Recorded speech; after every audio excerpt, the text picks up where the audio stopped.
வந்து crude oil price இறங்கிச்சுன்னா certain ஸ்டாக்ஸ்லாம் வந்துட்டு price மேலே ஏறும். அப்படியே ஆப்போசிட்டாக இருக்கும். க்ரூட் ஆயில் இறங்கிச்சுன்னா இது மேலே ஏறும், இல்லை க்ரூட் ஆயில் மேலே ஏறிச்சுன்னா இது கீழே இறங்கும். அப்படியே ஆப்போசிட்டாக இருக்குது. அந்த ஸ்கிரிப்ட்ஸ் எல்லாம் எதுன்னு பார்த்தீங்கன்னா ரிலேட்டட் பேர்ஸ் ஸ்டாக்ஸ் நம்ம மார்க்கெட்டில் பார்த்தீங்கன்னா ஸ்டாக்ஸும் இருக்குது. அது என்னென்ன ஸ்டாக்ஸ் பார்த்தீங்கன்னா HDFCயும். Hi guys, welcome back. This is Deepak Kumar, co-founder of Trade HUS. இந்த வீடியோவில் என்ன பார்க்க போகிறோன்னு பார்த்தீங்கன்னா கோரிலேட்டட் பேர்ஸ் அதை பற்றி தான் பார்க்க போகிறோம். என்னென்னா ப்ரீவியஸ் வீடியோ நம்ம போட்டிருந்தோம், க்ரூட் ஆயிலில் வந்து இன்வெஸ்ட்மெண்ட் பண்ணலாமா அப்படின்ற வீடியோ போட்டிருந்தோம். நிறைய பேர் அதை பார்த்துட்டு ஐயோ சார் நாங்கள் க்ரூட் ஆயிலுக்கே போகிறது கிடையாது, க்ரூட் ஆயிலில் வந்து ரொம்ப க்ரூவலான இது, அதனால் அதில் நான் போகிறதே கிடையாது, க்ரூட் ஆயில் நான் ரொம்ப பண்ணி லாஸ் பண்ணிட்டேன், கமாடிட்டி சைடே போகிறது கிடையாது, ஸ்டாக்ஸில் எதனாச்சும் இருந்தால் சொல்லுங்கள் சார் அப்படின்ற மாதிரி கேட்டிருந்தீங்க. அதுக்காக இந்த வீடியோ தான். என்னென்னா க்ரூட் ஆயில் ஏறிச்சுன்னா அதுக்குன்னு சர்டன் சிமிலர் பேர்ஸ்லாம் இருக்குது. இதுவும் மேலே போச்சுன்னா அதுவும் மேலே போடுற ஸ்டாக்ஸ்லாம் இருக்குது. அதை பற்றி தான் இந்த பார்க்க போகிறோம். நீங்கள் எந்த ஸ்டாக்கில் நீங்கள் இன்வெஸ்ட்மெண்ட் பண்ணலாம் அப்படின்ற மாதிரி தான் பார்க்க போகிறோம். ஃபஸ்ட்டு ஒன்று புரிஞ்சுக்கோங்க, க்ரூட் ஆயில் வந்துட்டு ப்ரைஸ் மேலே ஏறிச்சுன்னா சர்டன் கம்பெனிஸ்க்கு நல்லா இருக்கும், நல்ல க்ரோத் இருக்கும். ஃபார் எக்ஸாம்பிள் பார்த்தீங்கன்னா கெயில் இருக்குது, ONGC இருக்குது. க்ரூட் ஆயிலோட ப்ரைஸ் ஏறிச்சுன்னா இதோட ஸ்டாக்ஸோட ப்ரைஸ் எல்லாமே ஏறும், கெயிலும் ONGC. இதுவே வந்து க்ரூட் ஆயிலோட ப்ரைஸ் இறங்கிச்சுன்னா சர்டன் ஸ்டாக்ஸ்லாம் வந்துட்டு ப்ரைஸ் மேலே ஏறும். அப்படியே ஆப்போசிட்டாக இருக்கும். க்ரூட் ஆயில் இறங்கிச்சுன்னா இது மேலே ஏறும், இல்லை க்ரூட் ஆயில் மேலே ஏறிச்சுன்னா இது கீழே இறங்கும். அப்படியே ஆப்போசிட்டாக இருக்குது. அந்த ஸ்கிரிப்ட்ஸ் எல்லாம் எதுன்னு பார்த்தீங்கன்னா பெயிண்ட் செக்டார்ஸ், முக்கால்வாசி வந்து பெயிண்ட் மேனுஃபேக்சர் பண்ணுற ஸ்டாக்ஸ் எல்லாமே கீழே இறங்கும். க்ரூட் ஆயில் ஒரு ப்ரைஸ் ஏறிச்சுன்னா ஃபார் எக்ஸாம்பிள் ஏஷியன் பெயிண்ட் என்ன ஆகணும், உங்களுக்கு கீழே இறங்கும்.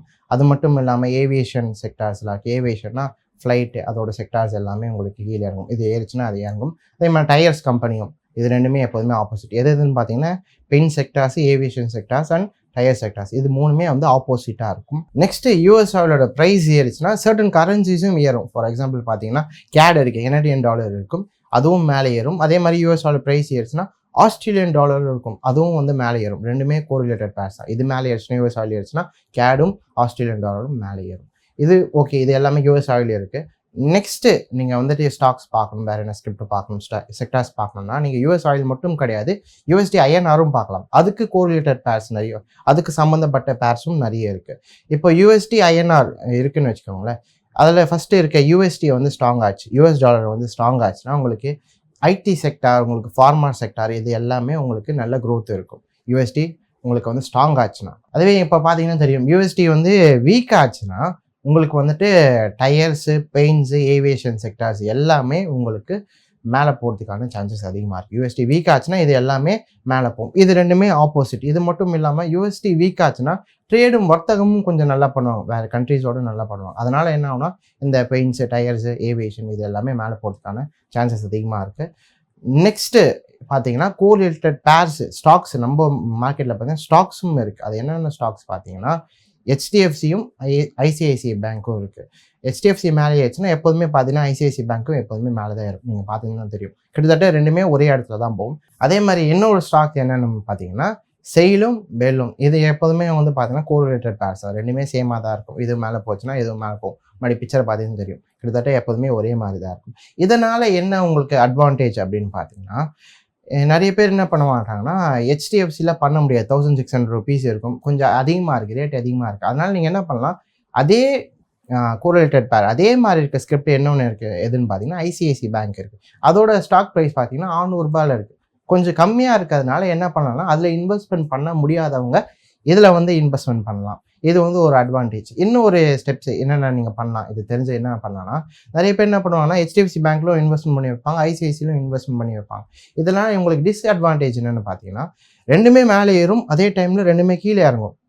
அப்போ நீங்கள் ரெண்டு இதுலேயும் போயிட்டு இன்வெஸ்ட்மெண்ட் பண்ணுறீங்கன்னா உங்களுக்கு ஹியூஜ் லாஸ் வரதுக்கான சான்சஸ் இருக்குது. அதனால் நீங்கள் என்ன பண்ண முடியாதுன்னா HDFCயில் பண்ணும்போது ICICI பேங்க்கில் பண்ணாதீங்க, வேறு செக்டாரில் பே பண்ணுங்கள். கொஞ்சம் ஆப்போசிட்டாக இருக்கிறதுல எப்போதுமே பண்ணுறது எப்போதுமே நல்லது. HDFC பேங்க்கில் இன்வெஸ்ட்மெண்ட் பண்ணுறீங்கன்னா வேறு செக்டார், அதே மாதிரி இருக்க ஸ்கிரிப்டில் பண்ணாமல் வேறு செக்டாரில் பண்ணுங்கள். அதே மாதிரி தான் செயில் ஏறுதுன்னா பெல்லு வந்து ஏறும். அதனால் நீங்கள் பண்ணுறதா இருந்தால் செயிலையும் பெல்லையும் ஒரே நேரத்தில் இன்வெஸ்ட்மெண்ட் பண்ணாதீங்க. செயிலில் இன்வெஸ்ட்மெண்ட் பண்ணுறீங்கன்னா அதுக்கு வேறு என்னாச்சு, வேறு செக்டாரில் போய் இன்வெஸ்ட் பண்ணிங்கன்னா உங்களுக்கு யூஸ்ஃபுல்லாக இருக்கும். இப்போ இந்த கோரிலேட்டட் இப்போ நான் சொன்ன பேர்ஸ் எல்லாமே பார்த்தோம். இதனால் என்ன யூஸ் இருக்குன்னா, நிறைய பேர் வந்து க்ரூட் ஆயிலோட ப்ரைஸ் அதிகமாக இருக்குது, ஃப்யூச்சரில் என்னால் பண்ண முடியாது அப்படின்லாம் நினைப்பாங்க.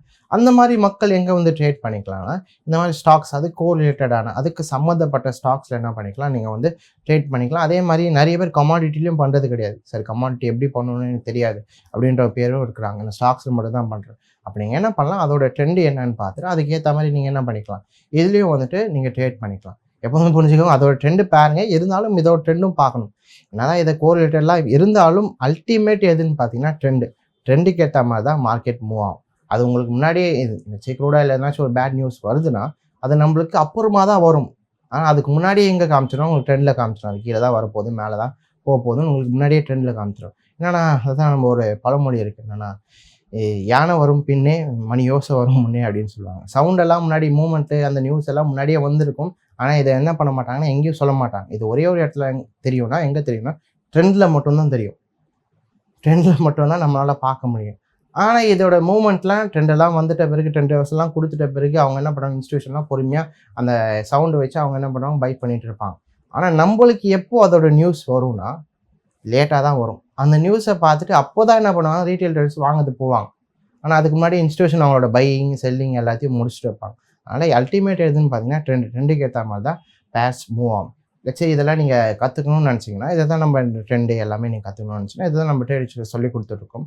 அதுக்கான கிளாஸஸும் இருக்குது. அடுத்த மண்டே என்ன ஆகுதுன்னா சென்னை, கோயம்புத்தூர், பெங்களூர் 3 இதுலேயும் உங்களுக்கு கிளாஸஸ் இருக்குது. அதுக்கான டேட்ஸ் நீங்கள் பார்த்துக்கலாம். அதில் என்ன ஆகுனா ஃபஸ்ட்டு ஃபண்டமெண்ட்லேருந்து ஸ்டார்ட் பண்ணுவாங்க. அதுக்கப்புறமா டெக்னிக்கலில் உங்களுக்கு ட்ரெண்டு இது எல்லாமே சொல்லிக் கொடுப்பாங்க. அதை மட்டும் முடிச்சிட்ட பிறகு உங்களுக்கு ட்ரேடிங் ஃப்ளோர்ன்ற சப்போர்ட்டும் இருக்குது. நாங்கள் மெயினாக ஃபோக்கஸ் பண்ணுற ஏரியா எங்கன்னா ட்ரேடிங் ஃப்ளோர் தான் முக்கியம். என்னென்னா நம்ம வீட்டில் தனியாக பண்ணுறதுக்கும் ட்ரேடிங் ஃப்ளோரில் வந்து பண்ணுறதுக்கும் டிஃப்ரென்ஸ் இருக்குது. வீட்டில் நீங்கள் பண்ணிங்கன்னா உங்களுக்கு டவுன் ட்ரெண்டுன்னு தோணுச்சுன்னு வச்சுக்கோங்களேன், நீங்கள் என்ன பண்ணுவீங்கன்னா மார்க்கெட்டில் பார்க்குறது, மார்க்கெட்டில் அனலைஸ் பண்ணி பார்க்கும் போது உங்களுக்கு கீழே எது வரும், கீழே வரத்துக்கான இது என்னென்ன இருக்குது அது மட்டும்தான் பார்ப்போம்.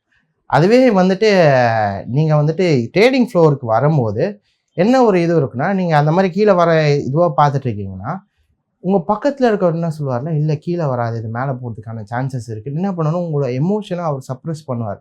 உங்களாலே உங்களை கண்ட்ரோல் பண்ண முடியும். எப்போனா உங்களோட ஃப்ரெண்ட்ஸ் இருக்கும் போது, அவங்களுக்கு நிறைய பேர் உங்கள் பார்ட்னர்ஸ் இருக்கும் போது தான் என்ன பண்ணணும், உங்களால் அந்த எமோஷன் கண்ட்ரோல் பண்ண முடியும். அதுக்காக நீங்கள் என்ன பண்ணிக்கலாம், அந்த இந்த கிளாஸஸ் வந்து அட்டென்ட் பண்ணிக்கலாம். இதே மாதிரி வர முடியாதவங்க லைவ் கிளாஸஸ் இப்போது சென்னை, கோயம்புத்தூர், பெங்களூர் வர முடியாதவங்களுக்கு ஆன்லைன் கிளாஸஸும் இருக்குது. அது எப்போ ஸ்டார்ட் ஆகுதுன்னா 8th மார்ச் அன்றைக்கி ஸ்டார்ட் ஆகுது. அதில் நீங்கள் என்ன பண்ணிக்கலாம், என்ரோல் பண்ணிக்கலாம். ஓவர்சீஸில் இருக்கவங்க என்ன பண்ணிக்கலாம், ஆன்லைனில் வந்துட்டு அதோட கிளாஸஸ் நீங்கள் மீட்டிங்கை வந்துட்டு ஒரு மீட்டிங்கில் போயிட்டுருக்கும், அந்த கான்ஃபரன்ஸில் நீங்கள் ஜாயின் பண்ணிக்கலாம். எனக்கு தெரிஞ்சு இந்த வீடியோ ரொம்ப யூஸ்ஃபுல்லாக இருந்திருக்கும்னு நினைக்கிறேன். ஏன்னா நிறைய பேர் கேட்டிருந்தீங்க, சார் நான் க்ரூட் ஆயிலே பண்ணுறது கிடையாது, எனக்கு அதுக்கு சம்மந்தம் இல்லை சார் அப்படின்னு சொல்லியிருந்தீங்க. க்ரூட் ஆயிலை விட்டு போயிட்டேன் சார், மார்ஜின் ரொம்ப அதிகப்படுத்திட்டாங்க, அதனால் க்ரூட் ஆயிலே வரதில்லை அப்படின்னு சொல்லியிருந்தீங்க. அதுக்காக தான் இந்த வீடியோ. க்ரூட் ஆயிலில் பண்ண முடியாதவங்க என்ன பண்ணிக்கலாம், இந்த மாதிரி ஸ்டாக்ஸ்லாம் இன்வெஸ்ட்மெண்ட் பண்ணிக்கலாம். எனக்கு தெரிஞ்சு இந்த வீடியோ ரொம்ப யூஸ்ஃபுல்லாக இருந்திருக்கும்னு நினைக்கிறேன். இதே மாதிரி நான் உங்களை அடுத்த வீடியோவில் சந்திக்கிறேன். அன்டில் தென் டேக் கேர், பாய்.